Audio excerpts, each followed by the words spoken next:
নবীজি মুহাম্মদুর রাসূলুল্লাহ সাল্লাল্লাহু আলাইহি ওয়াসাল্লাম এই কালিমার দাওয়াত নিয়ে যখন তায়েফের ময়দানে কালিমার দাওয়াত দেওয়ার জন্য গিয়েছেন, ও ভাই ঘটনা সবাই জানেন, শুধু বোঝানো উদ্দেশ্য। তায়েফের ময়দানে আল্লাহর নবী যখন কালিমার দাওয়াত দেওয়ার জন্য গিয়েছেন, মক্কাবাসী আগে থেকেই তায়েফবাসীকে জানায় দিয়েছে, সাবধান, তোমাদের কাছে মুহাম্মদ নামক একজন পাগল আসবে। বলেন না নাউজুবিল্লাহ। তোমাদের কাছে মুহাম্মদ নামক একজন পাগল আসবে, বড় পাগলামির কথাবার্তা বলবে। তায়েফবাসী সাবধান, তার কথা শোনা যাবে না, কারণ মুহাম্মাদের কথা যে শুনে সে জাদুগ্রস্ত হয়ে তার ধর্ম গ্রহণ করে ফেলে। জাদুগ্রস্ত হয়ে যায়, তাদের ভাষায় জাদুগ্রস্ত হয়ে যায়। মুহাম্মাদের কথা শোনা যাবে না, তো করণীয় কি? বলে মুহাম্মদ কথা বলার আগে, তোমাদের এখানে আসলে কথা বলার আগে তার পাথর নিক্ষেপ করে তাড়ায় দেবা। আল্লাহর নবী মুহাম্মদুর রাসূলুল্লাহ সাল্লাল্লাহু আলাইহি ওয়াসাল্লাম যখন তায়েফের ময়দানে কালিমার দাওয়াত দেওয়ার জন্য গেলেন, তায়েফবাসীরা তাকে তুচ্ছ তাচ্ছিল্য করে তাড়ায় দিল। আবার ছোট ছোট বাচ্চাদেরকে লেলায় দিল, বলে ওই মুহাম্মদকে যায় পাথর নিক্ষেপ করো, পাথরের আঘাত করো। অবস্থা এমন, আল্লাহর নবীর মাথা মোবারক থেকে পা পর্যন্ত বিভিন্ন স্থানে পাথরের আঘাতে জখম হয়ে গেছে, ফিনকি দিয়ে রক্ত বের হতে শুরু করেছে। সাহাবায়ে কেরামগণ বর্ণনা করেন, বলে আল্লাহর নবীর জুতা মোবারক যখন পা থেকে খোলার জন্য টান দেওয়া হয়েছে, দেখে জুতা মোবারকের মধ্যে এমন ভাবে রক্ত গিয়া ভরে আছে। যখন জুতা খোলার জন্য টান দেওয়া হয়, জুতা খোলে না, আল্লাহর নবীর পা সহ সামনের দিকে আগায়া যায়। অবস্থা এরকম ভয়াবহ, নবীজিকে পাথরের আঘাত করতে করতে ফেলে দেওয়া হয়। নবীজি মাটির মধ্যে বসা পড়েন, আবার তাকে বলে দৌড় দে সামনের দিকে আগায়া যা। আবার যখন সামনের দিকে আগায়া যাইবার যায়, তখনই আবার পাথর নিক্ষেপ করা হয়। আল্লাহ পাক রব্বুল আলামিন ওই দিকে জিবরাইল আমিনকে ডাক দিয়া কয়, জিবরাইল তাকায়া দেখ আমার হাবিব কত নির্মম ভাবে নির্যাতন সহ্য করতেছে। একদল শক্তিশালী ফেরেশতার বাহিনী নিয়ে আমার হাবিবের দরবারে যা, যায় দেখ আমার হাবিব কোন ধরনের সাহায্য চায়, কোন ধরনের সহযোগিতা চায়। জিবরাইল আমিন বিশাল একদল ফেরেশতা নিয়ে আল্লাহর নবীর দরবারে এসে হাজির হয়ে গেছে। ডাক দিয়ে বলে, নবী গো, আল্লাহর পক্ষ থেকে আমরা ফেরেশতার বাহিনী নিয়ে, শক্তিশালী ফেরেশতার বাহিনী নিয়ে আমরা ফেরেশতারা আপনার দরবারে চলে এসেছি। নবী গো, শুধু একবার বলেন কোন ধরনের সাহায্য চান, বলতে দেরি হবে, সাহায্য করতে দেরি হবে না। এক ফেরেশতা এসে নবীর পাশে দাঁড়াইয়া ডাক দিয়ে বলে, ও গো নবী, আনা মালাকুল জিবাল, আমি হলাম পাহাড়ের দায়িত্বে নিয়োজিত থাকা ফেরেশতা। আপনি শুধু একবার অর্ডার করেন, ইয়াজমাউল জাবালাইন, দুটো পাহাড়কে আমি একত্রিত করে দেই। যেই তায়েফবাসী আপনার কথা শুনে না, যেই তায়েফবাসী আপনাকে পাথরের আঘাত করতেছে, নবী একবার বলেন দুটো পাহাড়কে একত্রিত করে দিয়া ওই তায়েফবাসীকে চিরতরে ধ্বংস করে দেই। নবীজি ডাক দিয়া বলে, লা হাজাতা লিযালিক, এসবের কোনো দরকার নেই। ও ফেরেশতারা, যেখান থেকে এসেছো সেখানে ফেরত চলে যাও। বরঞ্চ আমি আমার রবের দরবারে এই তায়েফবাসীর জন্য দোয়া করতেছি, আল্লাহ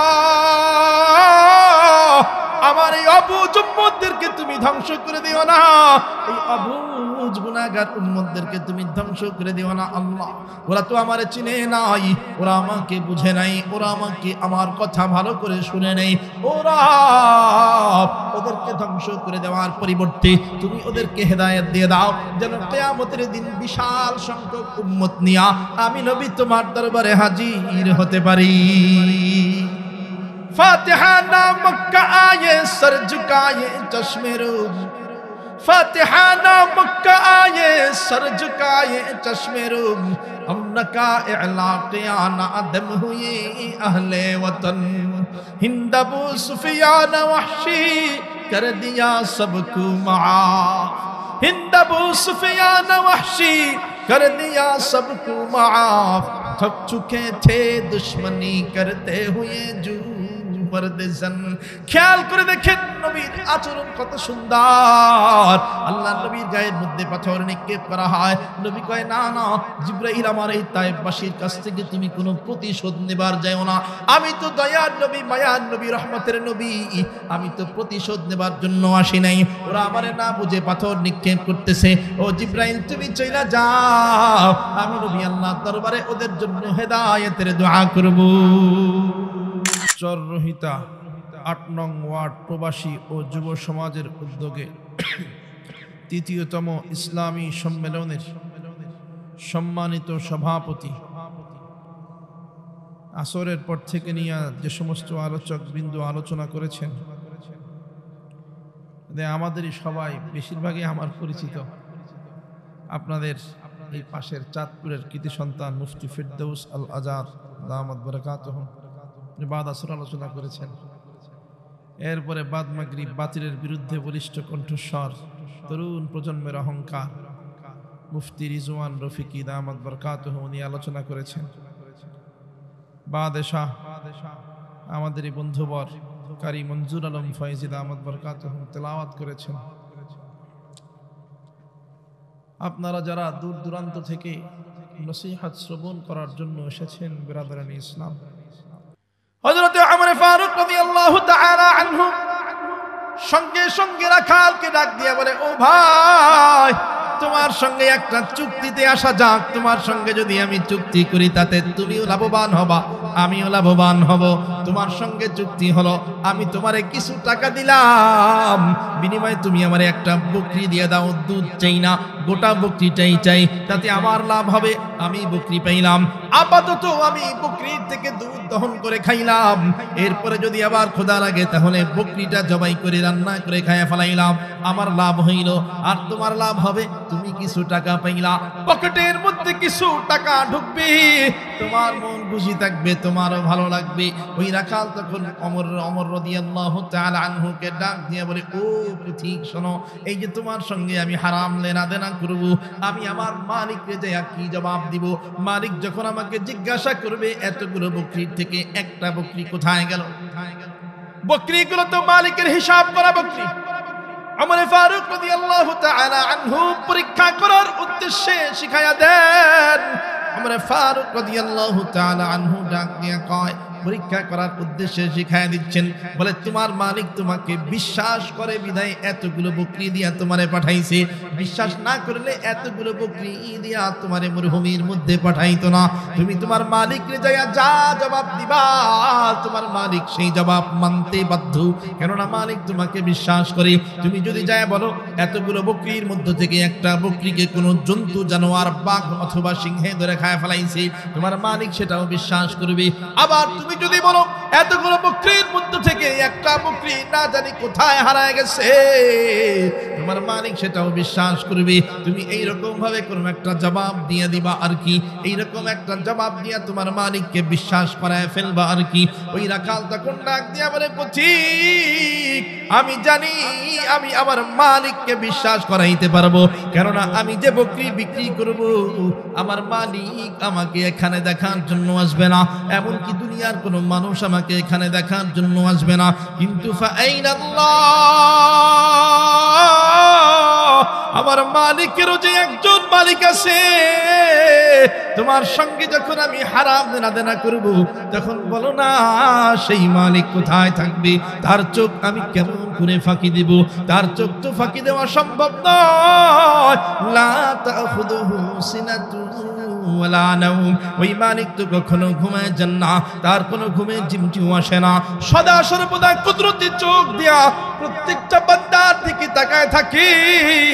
না জানি কোন বান্দা কখন মালিকের দরবারে যায় হাজিরা দেয়, না জানি কখন কোন বান্দা মালিকের দরবারে সিজদা দেয়। হয়তোবা দুনিয়ার কেউ দেখে না, কিন্তু মালিক সদা সর্বদা পর্যবেক্ষণ করতে থাকে। ও পথিক বলো, ওই মালিকের চোখ আমি কেমন করে ফাঁকি দিব? ওই মালিকের তো কোনো ঘুম আসে না, ঘুমের ঝিমঝিম আসে না। ওই মালিক যখন কিয়ামতের দিন তার কান করাই দান করাইয়া আমি রাখালকে ডাক দিয়ে বলবে, ও রাখাল শোনো, ওই যে অমুক দিন মরুভূমির মধ্যে হয়তোবা কেউ দেখে নাই, তুমি একটা হারাম কাজ করেছিলা, হারাম টাকা ইনকাম করেছিলা, কেন তুমি করেছো? আমার দরবারে দাঁড়াইয়া জবাব দাও। কেউ দেখে নাই, আমি মালিক তো দেখেছি। কেউ দেখে নাই, আমি মালিক তোমার দিকে তাকায়াছিলাম। কেন তুমি হারাম টাকা ইনকাম করেছো? জবাব দাও, জবাব দাও। রাখাল ডাক দিয়ে কই, পথিক এইভাবে যদি মালিক আমাকে জিজ্ঞাসা করে আমি তো জবাব দেবার পারবো না, জবাব দেবার মতো আমার কোনো ভাষা থাকবে না। এই কারণে তোমার সঙ্গে এই হারাম লেনা দেনা অর্থাৎ এই বকরিটাকেও তোমার কাছে আমি বিক্রি করতে পারবো না, কেননা মালিকের কাছে জবাব দিতে হবে। ওমর ফারুক রাদিয়াল্লাহু তাআলা আনহু রাখালের এই জবাব শোনার সঙ্গে সঙ্গে দুই চোখ থেকে পানি ছেড়ে দিয়েছেন।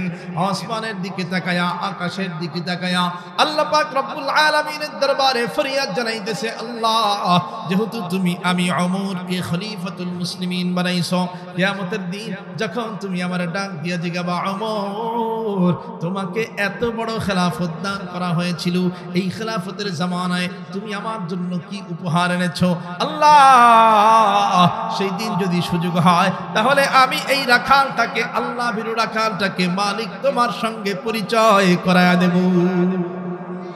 আল্লাহ আমার জামানায় এইরকম একজন আল্লাহ রাখাল ছিল, এটা আমি ওমরের সবচাইতে বড় করে নিয়েছি, এটা আমি ওমরের সবচাইতে বড় পাওয়া। তাহলে খেয়াল করেন, রাখাল ছিল মরুভূমির মধ্যে, অন্তরের মধ্যে যদি আল্লাহর ভয় না থাকতো তাহলে সেখানে গুনাহ করলে হয়তো বা দুনিয়ার কেউ দেখতো না, তার মালিকও জানতো না, অথবা দুনিয়ার কোনো মানুষও জানতো না, কিন্তু রাখালের অন্তরের মধ্যে ভয় ছিল কার?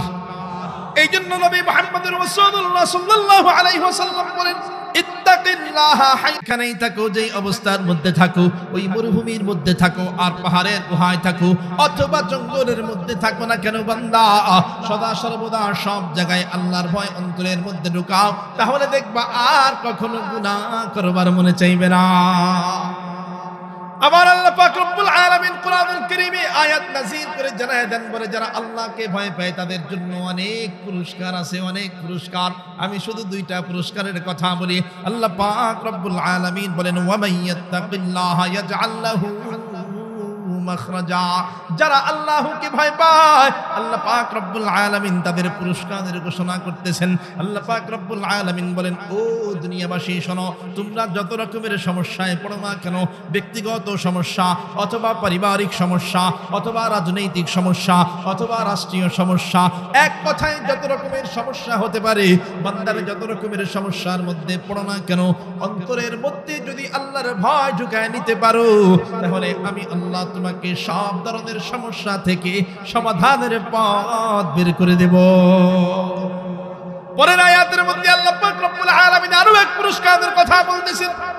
আল্লাহ পাক রব্বুল আলামিন বলেন, ওয়ায়ারযুকুহু মিন হাইসু লা ইয়াহতাসিব, বান্দারে আল্লাহর ভয় যদি অন্তরের মধ্যে ঢুকায় নিতে পারো বান্দা, তাহলে শোনো তোমার জন্য 2 নম্বরের পুরস্কার হলো আমি আল্লাহ তোমাকে এমন স্থান থেকে তোমার জন্য রিজিকের ব্যবস্থা করব যেই স্থানের কথা তুমি কখনো কল্পনাও করতে পারো না, এমন জায়গা থেকে রিজিক দিব। মুফাসসিরিনে কেরাম এই আয়াতের ব্যাখ্যার মধ্যে লেখেন, বলে আল্লাহর ভয়ে তুমি হারাম ইনকাম ছেড়ে দাও, আল্লাহর ভয় ওজনে কম দেওয়া ছেড়ে দাও, আল্লাহর ভয়ে মানুষকে ঠকানো ছেড়ে দাও।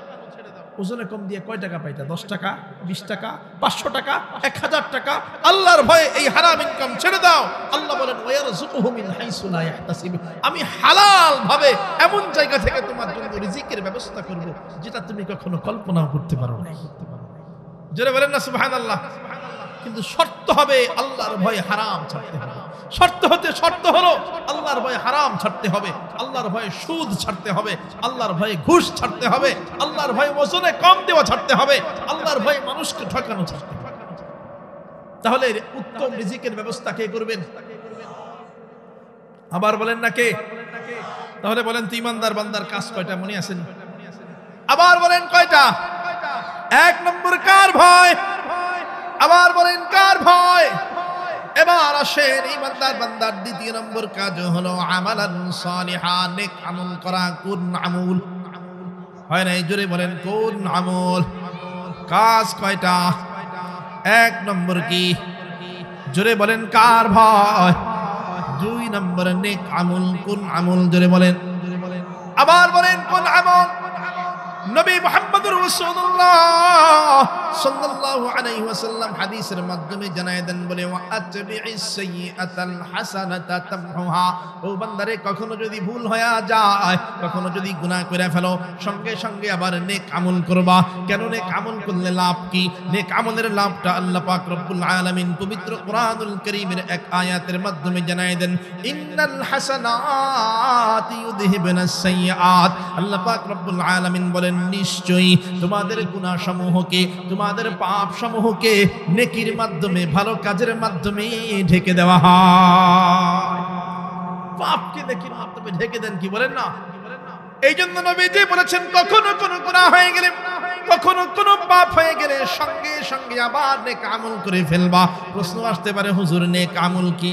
নেক আমল কি সবাই জানেন। নেক আমল কি? ফজরের নামাজ নেক আমল, হ্যাঁ, জোহরের নামাজ নেক আমল, নামাজের আগে পরে সুন্নাত নেক আমল। রাস্তার মধ্য দিয়ে আপনি হেঁটে যাইতেছেন, রাস্তার মধ্যে একটা পাথর পড়ে আছে, আপনার কাছে হয়তো বা মনে হলো এই পাথরটার দ্বারাই মানুষের হাঁটতে কষ্ট হবে, এই পাথরটা আমি সরায়া দেই। ওই যে পাথরটা আপনি সরায়া দিবেন, সেটাও নেক আমল। আবার আপনি রাস্তার মধ্যে হাঁটতেছেন, মানুষের আনাগোনা, অনেক মানুষ দেখা যায়, প্রত্যেকজন মানুষকে আপনি একটা একটা করে সালাম দেন, এটাও নেক আমল। বুঝাইতে পারলাম? নেক আমল কি, এগুলো আলাদা করে বলার কোনো দরকার নেই, সবাই জানেন নেক আমল কি। দুনিয়ার যত ভালো কাজ সব নেক আমল। কথা বুঝাইতে পারছি? তবে কিছু তফাৎ আছে, কিছু নেক আমল আছে যেগুলো আল্লাহর পক্ষ থেকে বাধ্যতামূলক করে দেওয়া হয়েছে। যেমন ধরেন ফজরের নামাজ, জোহরের নামাজ, অর্থাৎ ফরজ নামাজগুলো। কেউ যদি বলে আজকে শীত একটু বেশি পড়ছে, এই কারণে আজকে ফজরের নামাজ পড়বো না, চলবে নি?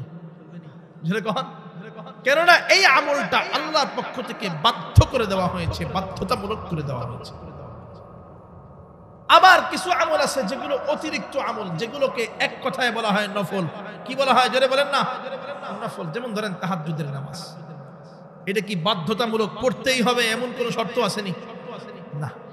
তবে কেউ যদি পড়তে পারে তাহলে অধিক পরিমাণ সওয়াব পাওয়া যায়। আবার মুহাদ্দিসিনে কেরামগণ বলেছেন, কেউ যদি কোনো নফল আমলকে নিয়মিত করতে পারে, দায়েমি ভাবে, মানে প্রত্যেক দিন বাদ দেয় না কোনো দিন, এইভাবে যদি কোনো নফল আমলকে কেউ অভ্যাস বানায় নিতে পারে, মুহাদ্দিসিনে কেরাম বলে তাহলে ওই নফল আমলটা হয়তো বা কিয়ামতের দিন তার জন্য নাজাতের ওসিলা হয়ে যাবে। যারা বলেন না সুবহানাল্লাহ।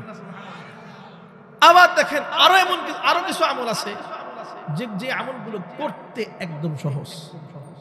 কথা বুঝাইতে পারলাম? করতে সহজ। যেমন ধরেন হজ করা একটা আমল, কিন্তু এটা করা অনেক কঠিন। প্রথমে টাকা জমাইতে হয়, এরপরে আপনার বিমানে উঠতে হয়, ওই দেশে যাইতে হয়, তাওয়াফ করতে হয়, দৌড়াইতে হয়, অনেক কঠিন। এর বিপরীতে এমন কিছু আমল আছে যেগুলো করে একদম সহজ। যেমন ধরেন দুরূদ শরীফ পড়া। কি পড়া?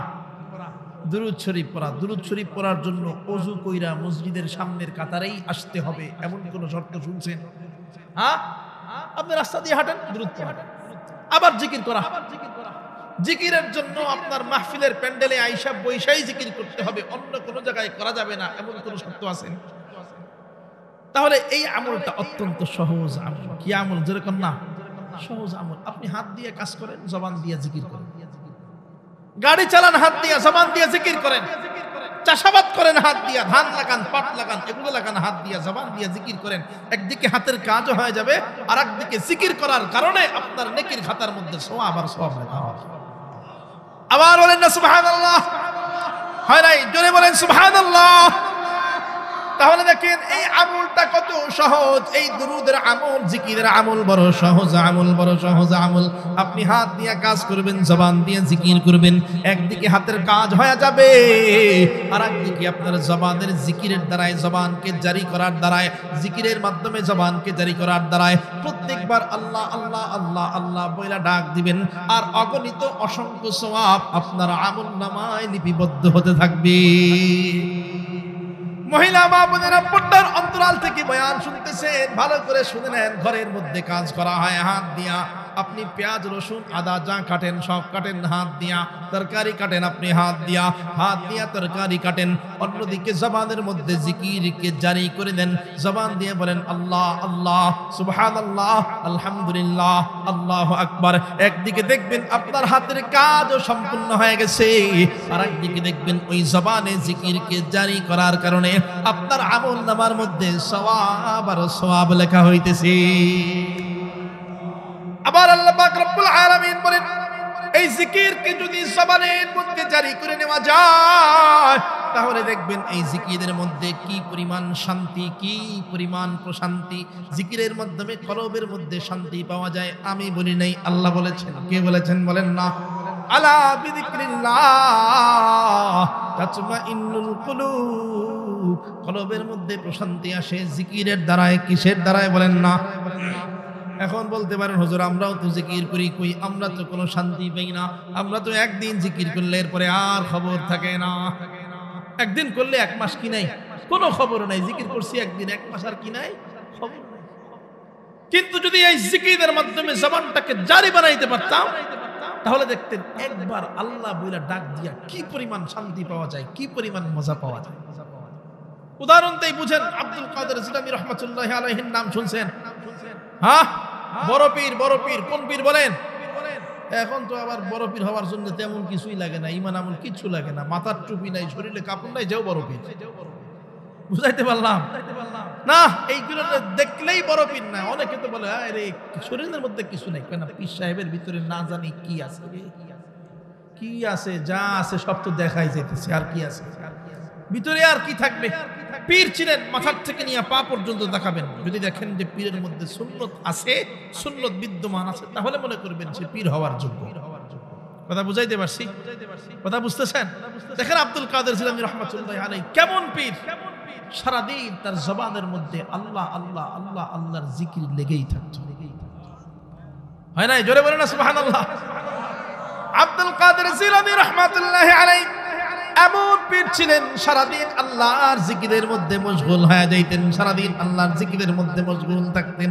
যখনই সময় পাইতেন, ওই নামাজ শেষ করেছেন অথবা খাওয়া দাওয়া শেষ করেছেন, সময় পাইলেই আল্লাহর জিকিরের মধ্যে ব্যস্ত হয়ে যাইতেন, মশগুল হয়ে যাইতেন।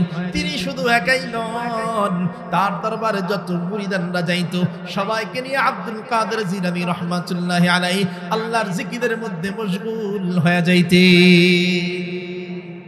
ওই দেশের বাদশাহ তৌহিদিলে রতুন ভাই বেরাদর পুত্র স্বজন, তুমি কত দিলে রতুন ভাই বেরাদর পুত্র স্বজন, ক্ষুধা পেলে অন্ন যোগাও, ক্ষুধা পেলে অন্ন যোগাও, মানি চাই না মানি খোদা, তোমার মেহেরবানি খোদা, তোমার মেহেরবানি।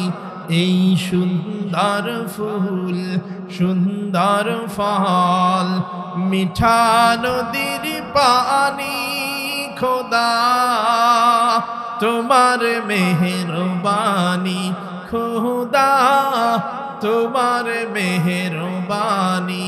সবাই চিৎকার করে বলেন আল্লাহু আকবার। রিজিক দেনেওয়ালা কি? মেহেরবানি কার? জোরে বলেন না কার?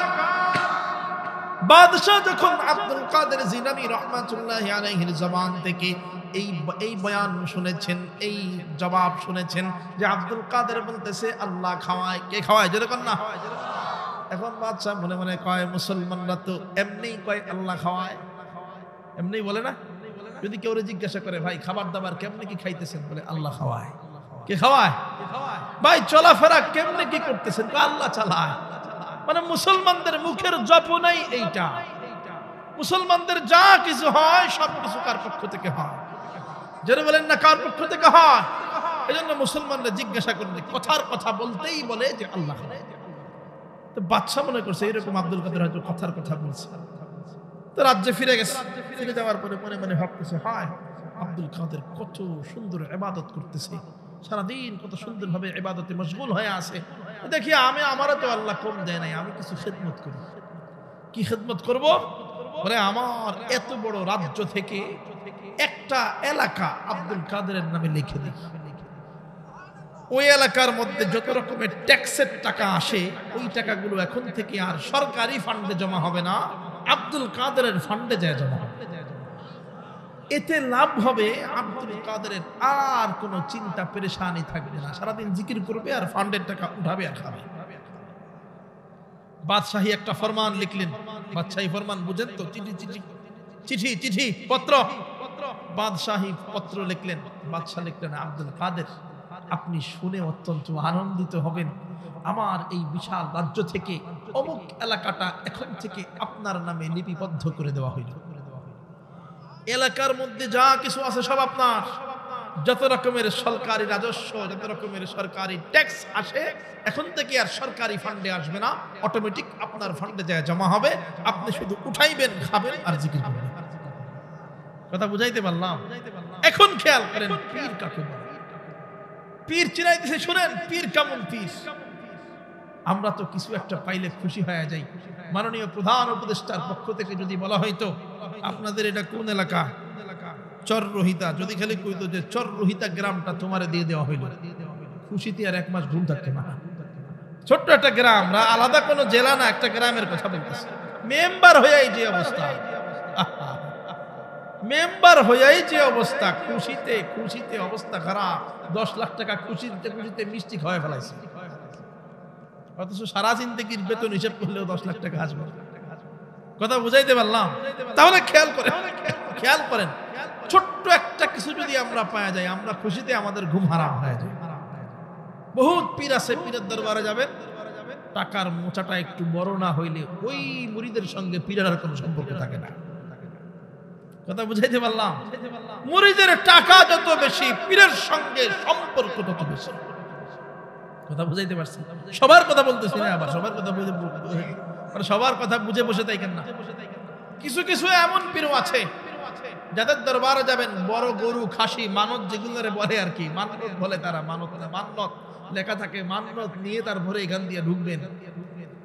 মান্নতের সাইজ যদি বড় না হয় তাহলে পীরের সঙ্গে মুরিদের সম্পর্ক ভালো থাকে। আব্দুল কাদের জিলানী রাহমাতুল্লাহি আলাইহি কেমন পীর, খেয়াল করেন। বাদশার পক্ষ থেকে একটা এলাকা দান করে দেওয়া হয়েছে, লিখে দেওয়া হয়েছে। আব্দুল কাদের জিলানী রাহমাতুল্লাহি আলাইহির দরবারে যখন ওই বাদশাহী ফরমান পৌঁছায় গেছে, আব্দুল কাদের জিলানী রাহমাতুল্লাহি আলাইহি খোলার পরে দেখতেছে সেখানে লেখা, আব্দুল কাদের আপনি শুনে অত্যন্ত আনন্দিত হবেন, অমুক এলাকাটা আজকে থেকে আপনার নামে লিপিবদ্ধ করে দেওয়া হইল। আব্দুল কাদের জিলানী রাহমাতুল্লাহি আলাইহি খুশি হওয়ার বদলে উল্টা রাগান্বিত হয়ে গেছে। খুশি হয় নাই, রাগ হয়ে গেছে। রাগ হয়ে যায়, বলে আমারে খুশি করবার লিগা এই এলাকা দান করছো? হ্যাঁ, আমারে খুশি করতে চাইতেছ? চিঠির জবাব দেওয়ার জন্য আলাদা কোনো পৃষ্ঠা ব্যবহার করে না। ঐতিহাসিকগণ লেখেন, ওই চিঠির বাদশার চিঠির জবাব দেওয়ার জন্য আমরা তো সাধারণত আলাদা একটা খাতা ব্যবহার করি, আলাদা পৃষ্ঠা ব্যবহার করি। আব্দুল কাদের জিলানী রাহমাতুল্লাহি আলাইহি আলাদা কোনো পৃষ্ঠা ব্যবহার করেন নাই। বাদশাহ যেই এক পিঠে লেখছে তার উল্টা পিঠে আব্দুল কাদের জিলানী রাহমাতুল্লাহি আলাইহি লিখতেছে, ও বাদশাহ শোনো।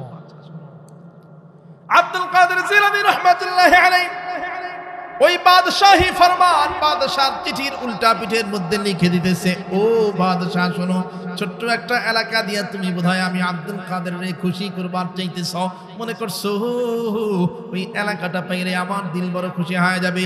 ও বাদশাহ শোনো, শুধু ওই এলাকা নয়, আল্লাহ পাক রব্বুল আলামিন যদি তোমাকে গোটা দুনিয়ার বাদশাহী দান করতেন, আর তুমি যদি ওই গোটা দুনিয়াটাও আমি আব্দুল কাদেরের নামে লিখে দিতাম, ও বাদশাহ শোনো, গভীর রাতে তাহাজ্জুদের সময় উঠা 2 রাকাত তাহাজ্জুদের নামাজ পড়া আমি আব্দুল কাদের আল্লাহকে আল্লাহ বইলা একবার ডাক দিয়া যে পরিমাণ শান্তি পাই, যে পরিমাণ মজা পাই, তোমার থেকে গোটা দুনিয়াটাও যদি উপহার স্বরূপ পাইতাম, বিশ্বাস করো ওই পরিমাণ শান্তি অন্তরে আসতো না।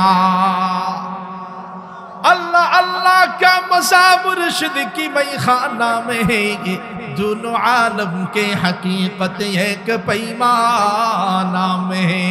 शमा में हिम्मत कहा जो एक परवाना में है लुत्फ जीने में नहीं जल जल के मर जाने में है लुत्फ जीने में नहीं जल जल के मर जाने में है ओ मधुर नामটি নিলে হৃদয় হাসে ও মধুর নামে সুখ নেমে আসে কার নাম আবার বলেন কার নাম ও মধুর নামটি নিলে হৃদয় হাসে ও মধুর নামে সুখ নেমে আসে ও নামের তুলনা মেলে না ও নামের তুলনা মেলে না তুলনা নাই নাই নাই এসো না আল্লাহর নামে গান গাই এসো না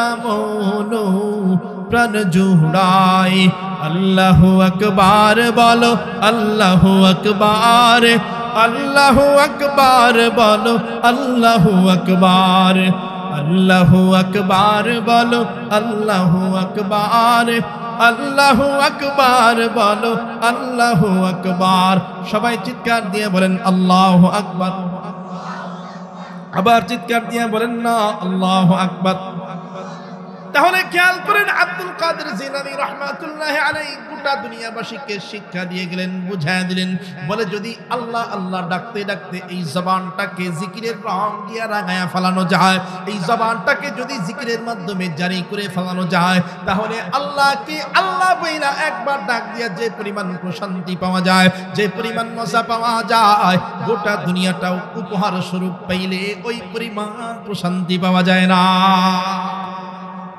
তাহলে দেখেন এই জিকির করা অত্যন্ত সহজ আমল রাস্তার মধ্যে হাঁটেন জিকির করেন আমল হয়ে যাবে আপনি ঘরে বসে আছেন একা একা বসে আছেন কারো সঙ্গে গল্প করার মতো সঙ্গী পাইতেছেন না সেখানেও আল্লাহর জিকির শুরু করে দেন এখান থেকে আপনি ঢাকা যাইতেছেন গাড়ির ভিতরে বসে আছেন গল্প করার মতো কোনো সঙ্গী আপনার পাশে নাই সেখানেও আপনি জিকির শুরু করে দেন দেখবেন ঢাকা পর্যন্ত যাইতে যাইতে হাজারবার আল্লাহ আল্লাহ আল্লাহ আল্লাহর জিকির হয়ে যাবে দেখবেন অন্তরের মধ্যে কতটা প্রশান্তি আছে আল্লাহ পাক রব্বুল আলামিন বলেন এইভাবে যদি নেক আমল করতে পারো বান্দা নেক আমল করনেওয়ালা ব্যক্তিদের জন্য অনেক পুরস্কারের ঘোষণা করে দেওয়া হয়েছে সবচাইতে বড় পুরস্কার বলি আল্লাহ পাক বলেন নেক আমল করনেওয়ালা ব্যক্তিদের সবচাইতে বড় পুরস্কার হলো নেক আমল করনেওয়ালা ব্যক্তিরা আল্লাহর সাক্ষাৎ পাবে আবার বলেন না সুবহানাল্লাহ আল্লাহ পাক রব্বুল আলামিন কুরআনুল কারীমের মাধ্যমে জানায় দেন ফামান কানা ইয়ারজু লিকা রাব্বিহি ফালইআমাল আমালান সালিহা ও বান্দারে শোনো কেউ যদি রবের মুলাকাত রবের সাক্ষাৎ পাওয়ার আশা করে থাকো তাহলে তোমাদের কাজ হলো বেশি বেশি করে নেক আমল করবা তার মানে নেক আমলের দ্বারাই কার দেখা পাওয়া যায় আবার বলেন না কার দেখা হুজুর আমরা তো নেক আমল করি জান্নাতের লোভে জান্নাতে যাওয়ার জন্য আমরা তো নেক আমল করি জাহান্নাম থেকে বাঁচার জন্য কিন্তু আপনি কইতেছেন নেক আমলের সবচেয়ে বড় পুরস্কার আল্লাহকে পাওয়া যায় ও ভাই শুনেন যারা আল্লাহ ওয়ালা ছিলেন তারা আল্লাহকে ডাইকে কইতেন আল্লাহ জান্নাত দিয়া কি করব জাহান্নাম দিয়া কি করব যেখানে তুমি থাকবা সেখানে আমারে নিয়ে যাও জান্নাত দোজখ সে ইয়া রব क्या करूं जन्नत दोज़ख से या रब क्या करूं आरज़ू है मैं तुझे देखा करूं हूर गिल्मा जितनी नेमत है तू हूर गिल्मा जितनी नेमत है तू सबसे बेहतर नेमत दीदार तू আল্লাহ তুমি তো বলেছো হুর গিলমান জান্নাতের বড় বড় নিয়ামত আল্লাহ ওগুলোকে আমার কাছে তেমন কোনো বড় নিয়ামত মনে হয় না আমার কাছে জান্নাতের সবচাইতে বড় নিয়ামত মনে হয় ও মালিক তোমার দিদার পাওয়া এর চাইতে বড় নিয়ামত আর হতে পারে তাহলে বলেন ঈমানদার বান্দার কাজ কয়টা মনে আছে না ভুলে গেছেন আবার বলেন না কাজ কয়টা এক নম্বর কার ভয় জোরে বলেন কার ভয় দুই নাম্বার কোন আমল হয় নাই জোরে বলেন কোন আমল কাজ কয়টা এক নম্বর কার ভয় দুই নাম্বার কোন আমল নেক আমল করলে পুরস্কার আছে না নাই সবচাইতে বড় পুরস্কার হলো আল্লাহর সাক্ষাৎ পাওয়া যায়। কার সাক্ষাৎ? এবার আসেন ঈমানদার বান্দার 3 নম্বরের কাজ। ঈমানদার বান্দার 3 নম্বরের কাজ হলো খুলকুন হাসানা, ভালো আচরণ করা। কোন আচরণ? জোরে বলেন না, কোন আচরণ? ভালো আচরণ, নবীওয়ালা আচরণ, নবীওয়ালা আচরণ, ভালো আচরণ। নবী মুহাম্মদুর রাসূলুল্লাহ সাল্লাল্লাহু আলাইহি ওয়াসাল্লাম হাদিসের মাধ্যমে জানায় দেন, নবী বলেন আল্লাহ পাক রব্বুল আলামিন আমাকে দুনিয়াতে পাঠিয়েছেন মানুষের সঙ্গে ভালো ব্যবহার শেখানোর জন্য, ভালো ব্যবহার করার জন্য, ভালো ব্যবহার দেখানোর জন্য, আর উম্মতকে ভালো ব্যবহার শেখানোর জন্য। আল্লাহ পাক আমাকে পাঠিয়েছেন মানুষকে ভালো ব্যবহার শেখানোর জন্য, দেখানোর জন্য, ভালো ব্যবহার করার জন্য। নবীর আচরণ কেমন ছিলেন ছোট্ট একটা উদাহরণ দেই। আপনারা সবাই কম বেশি জানেন আল্লাহর নবী মুহাম্মদুর রাসূলুল্লাহ সাল্লাল্লাহু আলাইহি ওয়াসাল্লাম কালিমার দাওয়াত দেওয়ার কারণে তাকে মক্কা ত্যাগ করতে হয়েছিল। জানেন না আপনারা? সাহাবায়ে কেরাম সহ মক্কা থেকে বের করে দেওয়া হয়েছে। আল্লাহর নবী মুহাম্মদুর রাসূলুল্লাহ সাল্লাল্লাহু আলাইহি ওয়াসাল্লাম ঘর ছাড়া বাড়ি ছাড়া হয়েছেন শুধুমাত্র কালিমার দাওয়াত দেওয়ার কারণে। নবীজি মুহাম্মদুর রাসূলুল্লাহ সাল্লাল্লাহু আলাইহি ওয়াসাল্লাম এই কালিমার দাওয়াত নিয়ে যখন তায়েফের ময়দানে কালিমার দাওয়াত দেওয়ার জন্য গিয়েছেন, ও ভাই ঘটনা সবাই জানেন, শুধু বোঝানো উদ্দেশ্য। তায়েফের ময়দানে আল্লাহর নবী যখন কালিমার দাওয়াত দেওয়ার জন্য গিয়েছেন, মক্কাবাসী আগে থেকে তায়েফবাসীকে জানায় দিয়েছে, সাবধান, তোমাদের কাছে মুহাম্মদ নামক একজন পাগল আসবে। বলেন না নাউযুবিল্লাহ। তোমাদের কাছে মুহাম্মদ নামক একজন পাগল আসবে, বড় পাগলামির কথাবার্তা বলবে। তায়েফবাসী সাবধান, তার কথা শোনা যাবে না, কারণ মুহাম্মাদের কথা যে শুনে সে জাদুগ্রস্ত হয়ে তার ধর্ম গ্রহণ করে ফেলে। জাদুগ্রস্ত হয়ে যায়, তাদের ভাষায় জাদুগ্রস্ত হয়ে যায়। মুহাম্মাদের কথা শোনা যাবে না, তো করণীয় কি? বলে মুহাম্মদ কথা বলার আগে, তোমাদের এখানে আসলে কথা বলার আগে তারে পাথর নিক্ষেপ করে তাড়ায় দেবা। আল্লাহর নবী মুহাম্মদুর রাসূলুল্লাহ সাল্লাল্লাহু আলাইহি ওয়াসাল্লাম যখন তায়েফের ময়দানে কালিমার দাওয়াত দেওয়ার জন্য গেলেন, তায়েফবাসীরা তাকে তুচ্ছ তাচ্ছিল্য করে তাড়ায় দিল। আবার ছোট ছোট বাচ্চাদেরকে লেলায় দিল, বলে ওই মুহাম্মদকে যায় পাথর নিক্ষেপ করো, পাথরের আঘাত করো। অবস্থা এমন, আল্লাহর নবীর মাথা মোবারক থেকে পা পর্যন্ত বিভিন্ন স্থানে পাথরের আঘাতে জখম হয়ে গেছে, ফিনকি দিয়ে রক্ত বের হতে শুরু করেছে। সাহাবায়ে কেরামগণ বর্ণনা করেন, বলে আল্লাহর নবীর জুতা মোবারক যখন পা থেকে খোলার জন্য টান দেওয়া হয়েছে, দেখে জুতা মোবারকের মধ্যে এমন ভাবে রক্ত গিয়া ভরে আছে। যখন জুতা খোলার জন্য টান দেওয়া হয়, জুতা খোলে না, আল্লাহর নবীর পা সহ সামনের দিকে আগায়া যায়। অবস্থা এরকম ভয়াবহ, নবীজিকে পাথরের আঘাত করতে করতে ফেলে দেওয়া হয়। নবীজি মাটির মধ্যে বসা পড়েন, আবার তাকে বলে দৌড় দে সামনের দিকে আগায়া যা।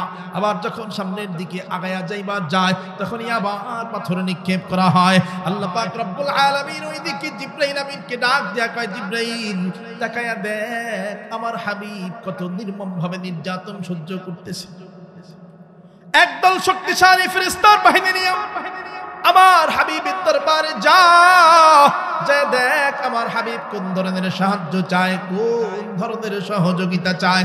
জিবরাইল আমিন বিশাল একদল ফেরেশতা নিয়ে আল্লাহর নবীর দরবারে এসে হাজির হয়ে গেছে। ডাক দিয়ে বলে, নবী গো, আল্লাহর পক্ষ থেকে আমরা ফেরেশতার বাহিনী নিয়ে, শক্তিশালী ফেরেশতার বাহিনী নিয়ে আমরা ফেরেশতারা আপনার দরবারে চলে এসেছি। নবী গো, শুধু একবার বলেন কোন ধরনের সাহায্য চান, বলতে দেরি হবে, সাহায্য করতে দেরি হবে না। এক ফেরেশতা এসে নবীর পাশে দাঁড়িয়ে ডাক দিয়ে বলে, ওগো নবী, আনা মালাকুল জিবাল, আমি হলাম পাহাড়ের দায়িত্বে নিয়োজিত থাকা ফেরেশতা। আপনি শুধু একবার অর্ডার করেন, ইয়াজমাউল জাবালাইন, দুটো পাহাড়কে আমি একত্রিত করে দেই। যেই তায়েফবাসী আপনার কথা শুনে না, যেই তায়েফবাসী আপনাকে পাথরের আঘাত করতেছে, নবী একবার বলেন দুটো পাহাড়কে একত্রিত করে দিয়া ওই তায়েফবাসীকে চিরতরে ধ্বংস করে দেয়। নবীজি ডাক দিয়া বলে, লা হাজাতা লিযালিক, এসবের কোনো দরকার নাই। ও ফেরেশতারা, যেখান থেকে এসেছো সেখানে ফেরত চলে যাও। বরঞ্চ আমি আমার রবের দরবারে এই তায়েফবাসীর জন্য দোয়া করতেছি, আল্লাহ আমার এই অবুঝ উম্মতদেরকে তুমি ধ্বংস করে দিও না, এই অবুঝ গুনাহগার উম্মতদেরকে তুমি ধ্বংস করে দিও না আল্লাহ। ওরা তো আমারে চিনে নাই, ওরা আমাকে বুঝে নাই, ওরা আমাকে আমার কথা ভালো করে শুনে নেই, ওরা ওদেরকে ধ্বংস করে দেওয়ার পরিবর্তে তুমি ওদেরকে হেদায়েত দিয়ে দাও, যেন কিয়ামতের দিন বিশাল সংখ্যক উম্মত নিয়া আমি নবী তোমার দরবারে হাজির হতে পারি। फातिहा ना मक्का आए सर झुकाए चश्मे रूम, फातिहा ना मक्का आए सर झुकाए चश्मे रूम, अमन का इला क़ियाना आदम हुए अहले वतन, हिंद अबू सुफियान वहशी कर दिया सबको माफ, हिंद अबू सुफियान वहशी कर दिया सबको माफ, थक चुके थे दुश्मनी करते हुए जू। খেয়াল করে দেখেন নবীর আচরণ কত সুন্দর। আল্লাহ নবীর গায়ের মধ্যে পাথর নিক্ষেপ করা হয়, নবী কয় না না জিবরাইল আমার এই তায়েফবাসীর কাছ থেকে তুমি কোনো প্রতিশোধ নেবার যাও না, আমি তো দয়ার নবী, মায়ার নবী, রহমতের নবী, আমি তো প্রতিশোধ নেবার জন্য আসি নাই। ওরা আমারে না বুঝে পাথর নিক্ষেপ করতেছে, ও জিবরাইল তুমি চইলা যাও, আমি নবী আল্লাহর দরবারে ওদের জন্য হেদায়েতের দোয়া করব। আবার বলেছি ওই যে নবীকে মক্কা থেকে বের করে দেওয়া হয়েছে। ও ভাই খেয়াল করেন, খুব সংক্ষেপে বলি, সেই মক্কা যখন আবার বিজয় হয়ে গেছে, দেখবেন পৃথিবীর কোন রাষ্ট্র যদি কোনো বাদশাহ জয় করে ফেলায়, ওই রাষ্ট্রকে জয় করে ফেলানোর পরে বাদশার প্রথম কাজ হয় ওই রাষ্ট্রে যাইয়া যত রকমের শত্রু আছে সব শত্রুদেরকে ধইরা ধইরা ফাঁসি দেওয়া, সব শত্রুদেরকে মৃত্যুদণ্ড দেওয়া। কিন্তু আল্লাহর নবী যখন বীরের বেশে মক্কাকে বিজয় করে ফেলেছেন, মক্কা বিজয় হয়ে যাওয়ার পরে নবীজি এবং সাহাবায়ে কেরাম যখন বীরের বেশে ওই মক্কার মধ্যে আবার প্রবেশ করতেছেন, সাহাবায়ে কেরামগণ একে অপরের সঙ্গে বলা বলি করে বলে আমরা মক্কা বিজয় করে ফেলেছি, এবার মক্কায় ফিরে যাইয়া আমাদের সব শত্রুদের থেকে এইবার প্রতিশোধ নেওয়া হবে, প্রতিশোধ। যখন আল্লাহর নবী মুহাম্মদুর রাসূলুল্লাহ সাল্লাল্লাহু আলাইহি ওয়াসাল্লামের কানে সাহাবায়ে কেরামের এই কথাগুলো এসেছে, আল্লাহর নবী ডাক দিয়ে বলে, ও আমার সাহাবীরা শোনো, আমি নবীকে আল্লাহ পাক রব্বুল আলামিন কোন প্রতিশোধ নেওয়ার জন্য পাঠায় নাই, আমাকে রাহমাতুল লিল আলামিন বানিয়েছে, আমাকে মায়ার নবী, দয়ার নবী, রাহমাতুল লিল আলামিন নবী বানানো হয়েছে। আমি যদি প্রতিশোধ নেওয়া শুরু করে দেই তাহলে আমি দয়ার নবী, মায়ার নবী, রহমতের নবী কেমনে হইলাম? আমি প্রতিশোধ নেবার চাইলাম। ও আমার সাহাবীরা শোনো, মক্কা বিজয় হয়ে গেছে, এবার যায় তোমরা সবাইকে জানায় দাও, আমি নবী ওপেন ঘোষণা দিয়া দিলাম, প্রকাশ্যে ঘোষণা দিয়া দিলাম, যারা যে এই অপরাধ করেছো, যারা আমাদেরকে ঘর ছাড়া করেছো, বাড়ি ছাড়া করেছো, এক কথায় যারা আমাদের শত্রু আছো, আমি নবীজি আজকে সবাইকে চিরতরে ক্ষমা করে দিলাম। হিন্দ আবু সুফিয়ান ওয়াহশী कर दिया सबको माफ, थक चुके थे दुश्मनी करते हुए जो मर्द जन। ওই যে হিন্দা আল্লাহ নবীর সঙ্গে সারা জীবন দুশমনি করেছে, নবী কয় হিন্দা তোমারে ক্ষমা করে দেওয়া হইল। ওই যে আবু সুফিয়ান পরবর্তীতে যদিও বা সাহাবী হয়েছিলেন, কিন্তু ইসলামের প্রথম যুগে আল্লাহর নবীর বিরুদ্ধে বিভিন্ন রকমের চক্রান্ত করেছেন। নবীজি ডাক দিয়ে বলে, আবু সুফিয়ান শোনো, শুধু তুমি নয়, আজকে এই মক্কা বিজয়ের দিনে তোমার ঘরের মধ্যে যারা যারা যায় আশ্রয় নিবে, আমি নবী অগ্রিম সবাইকে ক্ষমার ঘোষণা দিয়ে দিলাম।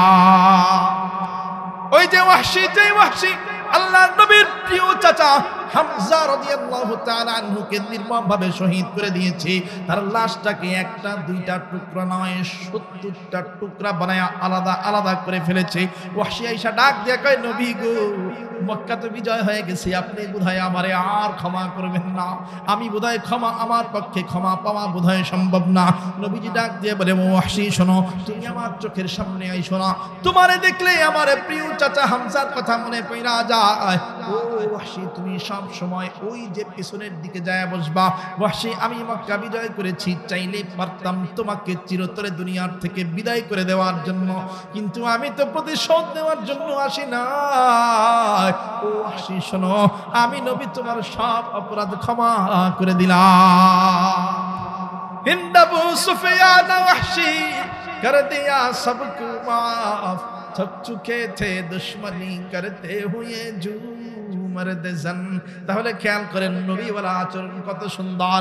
নবীওয়ালা আচরণ মানে প্রতিশোধ নেওয়ার সামর্থ্য আছে, প্রতিশোধ নেওয়ার শক্তি আছে, তারপরেও প্রতিশোধ না নেওয়া, এটাকে বলা হয় ভালো আচরণ, সুন্দর আচরণ। বুঝাইতে পারলাম? ইমানদার বান্দার কাজ কয়টা মনে আসেনি? আবার বলেন কয়টা? এক নম্বর কি মনে আছে না ভুলে গেছেন? জোরে বলেন কার ভাই? দুই নাম্বার কোন আমল? জোরে বলেন কোন আমল?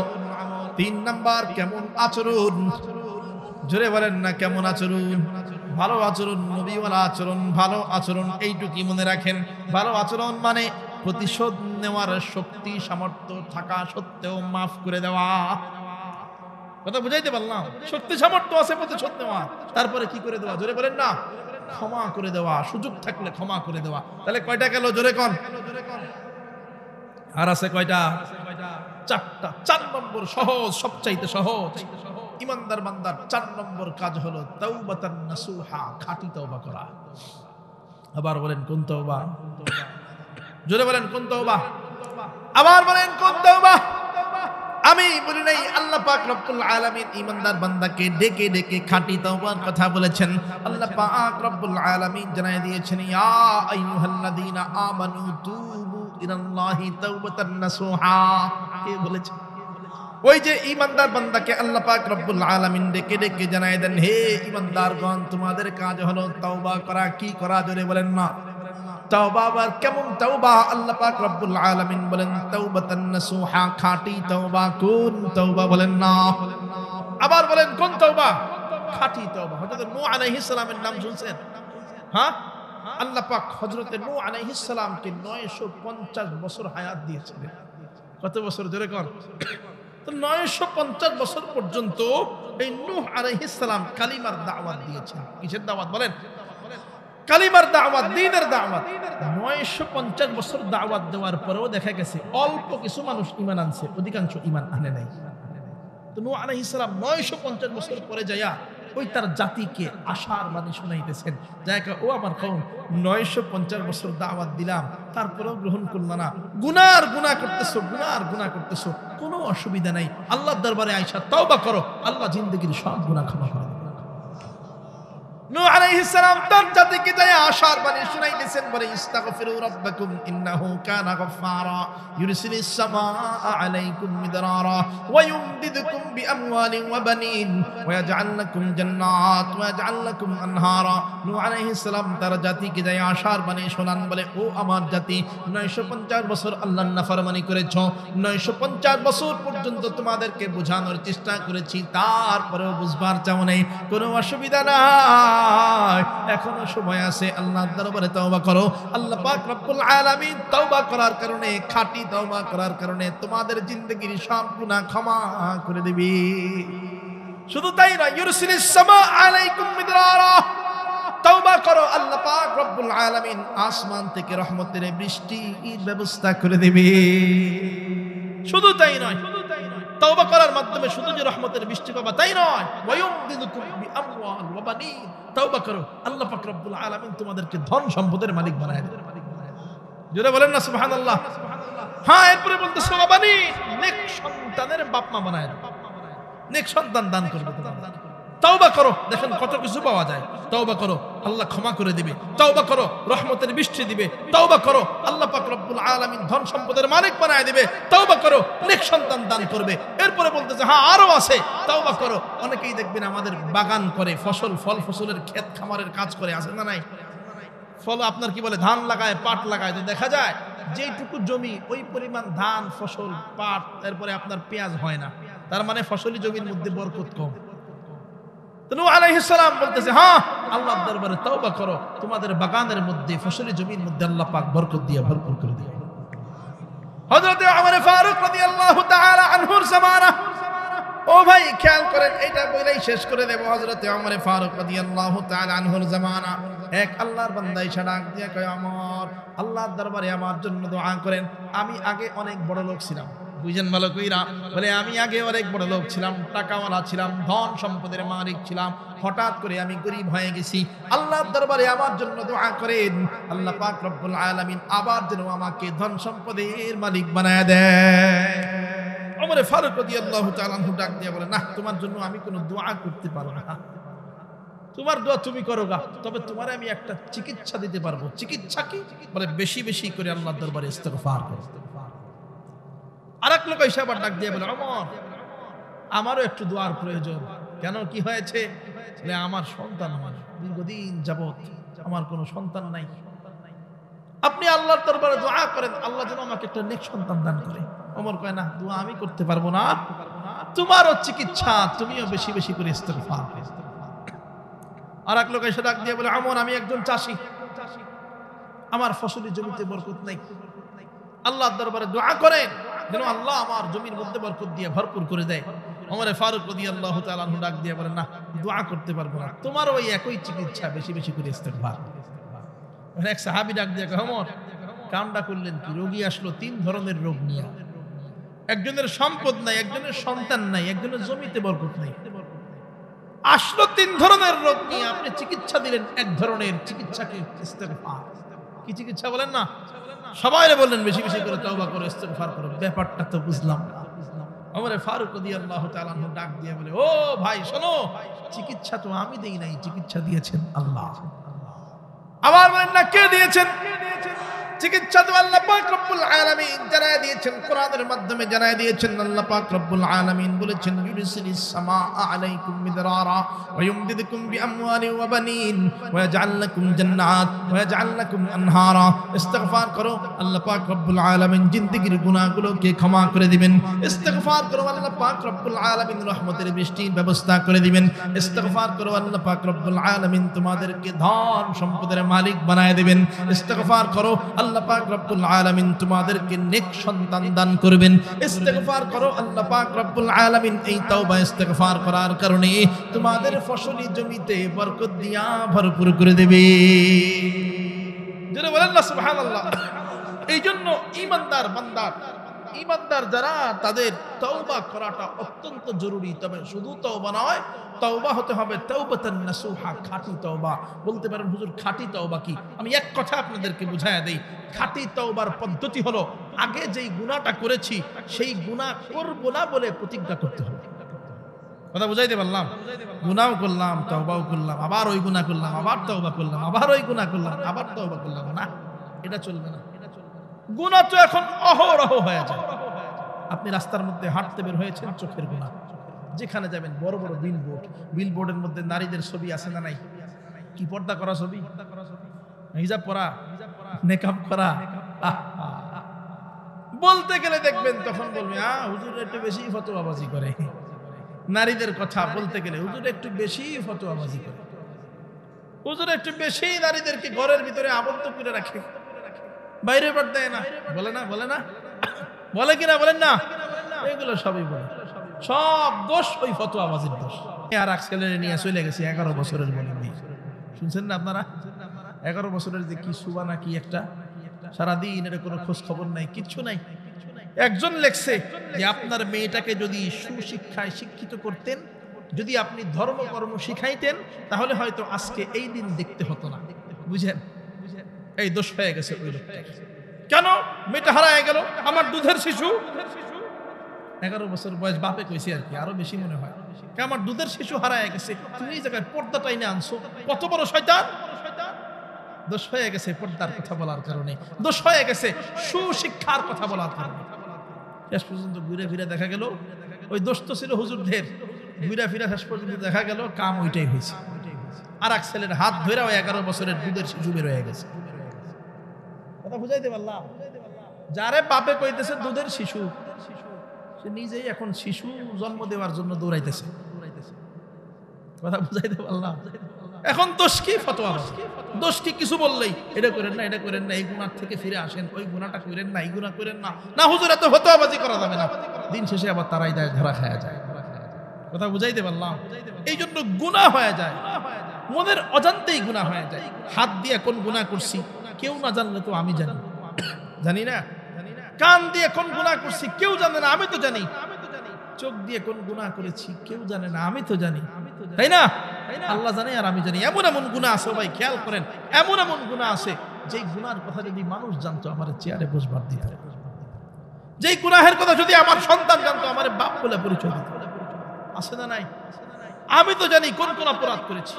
এই জন্য খাঁটি তাওবার পদ্ধতি হলো প্রথমত ওই গুনাহটা আর করব না, এই মর্মে প্রতিজ্ঞা করতে হবে যে আল্লাহ ওই গুনাহটা করছি, ভুল করে ফেলাইছি, ওই গুনাহটা আমার দ্বারাই আর হবে না। এরপরে তাওবা করতে হবে, আল্লাহ তুমি আমারে ক্ষমা করে দাও। কথা বুঝাইতে পারলাম? তাহলে খাঁটি তাওবার সিস্টেম বুঝছেন, পদ্ধতি বুঝছেন? প্রথমত যেই গুনাহ করেছেন সেই গুনাহ থেকে ফিরে আসার প্রতিজ্ঞা করা, সেই গুনাহ করব না বলে প্রতিজ্ঞা করা, এরপরে তাওবা করা, এটার নাম হলো খাঁটি তাওবা, তাওবাতুন নাসুহা। কথা বুঝাইতে পারলাম? এই জন্য আমাদের কাজ হবে প্রথমত গুনাহের কথা স্মরণ কইরা, দেখবেন আল্লাহর দিকে দিলকে মুতাওয়াজ্জ কইরা, রুজু কইরা, চোখ দুটা বন্ধ করলেই দেখবেন কত গুনাহের কথা মনে পড়ে যায়। চোখ বন্ধ করেন, দেখবেন কত রকমের গুনাহের কথা স্মরণ হয়ে যায়। গুনাহের কথা স্মরণ করে করে আল্লাহরে বলতে হবে, আল্লাহ অমুক দিন অমুক সময়ে ওই যে গুনাহটা করেছিলাম আর কোনোদিন সেই গুনাহ করব না। বলতে পারবো না ইনশাআল্লাহ? মুনাজাত যখন করা হবে, আর কেউ আসেনি? আচ্ছা, মুনাজাত যখন করা হবে তখন আপনারা চোখ বন্ধ করে একটু গুনাহের কথা স্মরণ কইরা মনে মনে বলবেন, আল্লাহ ওই যে গুনাহটা করেছি আর কোনোদিন করব না। খাঁটি তাওবা করতে পারবো না ইনশাআল্লাহ? তাহলে বলেন তো ইমানদার বান্দার কাজ কয়টা? মনে আসেনি? এই চারটা কালকে আপনারা ওয়াজ করতে পারবেন না? কয়জন মাইকের সামনে তো বলতে পারেন না? মাইকের সামনে ওয়াজ না করেন, চারটা পয়েন্ট তো মনে রাখতে পারবেন, পারবেন না ইনশাআল্লাহ? কাজ কয়টা বলেন না? এই চারটা কাজের দ্বারাই প্রমাণিত হবে আপনি খাঁটি ইমানদার হতে পেরেছেন কিনা। প্রথম কাজ কি জোরে বলেন তো? কার ভয় জোরে বলেন? 2 নাম্বার নেক আমল। কোন আমল জোরে বলেন? 3 নাম্বার কি? ভালো আচরণ। হুজুর হয় না হয় বলি না, এই জন্য বলেন বলেন 3 নাম্বার কি? ভালো আচরণ। 4 নাম্বার হ্যাঁ শুধু তাওবা না রে বাবা, শুধু তাওবা করতে বেশ লাগবে। খাঁটি তাওবা, খাঁটি তাওবা। শুধু তাওবা মানে একবার গুনাহ করছি আবার তাওবা, গুনাহ করছি আবার তো, এরকম না। ওই যে বললাম খাঁটি তাওবা, প্রথমত গুনাহের থেকে ফিরে আসার অঙ্গীকার করতে হবে, এরপরে তাওবা। কথা বুঝাইতে পারছি? এই 4টা কাজ যে যত বেশি পরিমাণ করতে পারবে সে তত বড় ঈমানদার। যার অন্তরের মধ্যে 100% আল্লাহর ভয় আছে, 100% ঈমানদার। কথা বুঝাইতে পারছি? এখন আপনি জানেন আপনারটা কত পার্সেন্ট আপনার মধ্যে আছে, কতটুকু আল্লাহর ভয় আছে, আমল করার আগ্রহ কতটুকু আছে, ভালো আচরণ আপনার মধ্যে কতটুকু বিদ্যমান আছে, তাওবা করার আগ্রহ কতটুকু আছে আপনি জানেন। কথা বুঝাইতে পারলাম? নিজেরটা নিজে বুঝে নেবেন কতটুকু ঈমানদার হতে পেরেছি। পারবো না ইনশাআল্লাহ? পারবো তো ইনশাআল্লাহ? আল্লাহ পাক রব্বুল আলামিন সবাইকে এই 4টা কাজ করে খাঁটি ঈমানদার হওয়ার তৌফিক দান করেন। সবাই বলেন আমিন। আলহামদুলিল্লাহি রাব্বিল আলামিন والصلاة والسلام على أشرف الأنبياء والمرسلين وعلى آله وأصحابه أجمعين. ربنا ظلمنا أنفسنا وإن لم تغفر لنا وترحمنا لنكونن من الخاسرين. أي الله الرحمن الرحيم كريم, أي الله গভীর রাত্র হয়ে গেছে, তারপরে আমরা কিছু গুনাহগার বান্দা তোমার এই ময়দান ছেড়ে চলে যাই নাই আল্লাহ। বড় আশারিয়া তোমার দরবারে ভিখারির মতো 2 হাত উত্তোলন করে বসে আছি আল্লাহ। আয় আল্লাহ ফিরায়া দিবা না, ফিরায়া দিলে কার কাছে যাব, কার কাছে যায়া চাইবো আল্লাহ।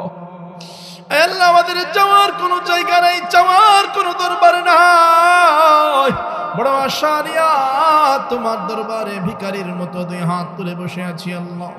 আল্লাহ রে আমাদের গুনাহের দিকে না তাকায়া তোমার রহমান রহিম নামের ওসিলা করে আল্লাহ আমাদের জিন্দেগির সব গুনাহ তুমি ক্ষমা করে দাও আল্লাহ।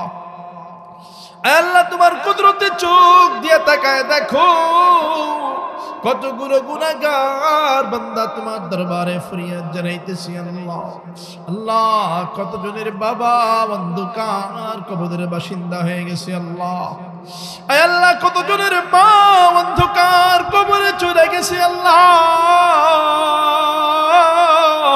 সন্তানগুলো বাবাকে হারাইয়া বাবার জন্য তোমার দরবারে দোয়া চায় আল্লাহ।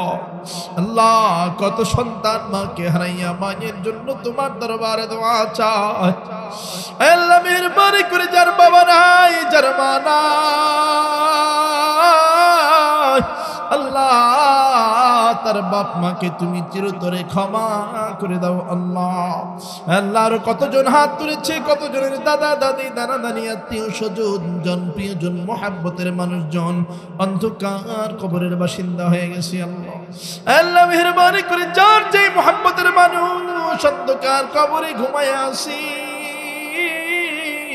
আল্লাহ মেহেরবানি করে সবাইকে তুমি চিরতরে ক্ষমা করে দাও আল্লাহ। আয় আল্লাহ পর্দার অন্তরাল থেকে আমার কত মা বোন হাত তুলেছে আল্লাহ, জানি না কে কোন আশা নিয়া কোন উদ্দেশ্য নিয়ে হাত তুলেছে আল্লাহ। মেহেরবানি করে সবার মনের নেক আশা নেক উদ্দেশ্যকে তুমি পূরণ করে দাও আল্লাহ। আল্লাহ মাহফিলকে তুমি কবুল করে নাও আল্লাহ, মাহফিলকে তুমি হেদায়েতের জরিয়া বানায় দাও আল্লাহ। আল্লাহ এই মাহফিলের জন্য যে যেইভাবে সহযোগিতা করেছি আল্লাহ, কেউ শ্রম দিয়া ঘাম দিয়া টাকা পয়সা দিয়া সহযোগিতা করেছি আল্লাহ, মেহেরবানি করে সবার দান সবার সহযোগিতা তুমি কবুল করে নাও আল্লাহ। আল্লাহ একদল প্রবাসী ভাই অক্লান্ত পরিশ্রম করে টাকা পয়সা দিয়ে সহযোগিতা করেছে আল্লাহ, মেহেরবানি করে প্রবাসী ভাইদেরকে তুমি কবুল করে নাও আল্লাহ, দ্বীনের জন্য ইসলামের জন্য কবুল করে নাও আল্লাহ, তাদের প্রবাস জীবনকে তুমি সুখময় শান্তিময় বানায় দাও আল্লাহ। আল্লাহ এলাকার একদল যুবক ভাই রাত দিন পরিশ্রম করে মেহনত করে এই মাহফিলকে বাস্তবায়ন করেছে আল্লাহ, মেহেরবানি করে সবার পরিশ্রমকে তুমি দ্বীনের জন্য ইসলামের জন্য কবুল করে নাও আল্লাহ। আল্লাহ তুমি আমাকে আমাদের সবাইকে কবুল করে নাও আল্লাহ, এলাকাবাসীর উপরে তুমি রহমত বরকত নাযিল করে দাও আল্লাহ, এলাকার যত ব্যবসায়ী ভাই আছে তুমি ব্যবসা বাণিজ্যে বরকত বাড়ায়া দাও আল্লাহ, যত চাকরিজীবী আছে তুমি চাকরিতে পদোন্নতি দান করে দাও আল্লাহ।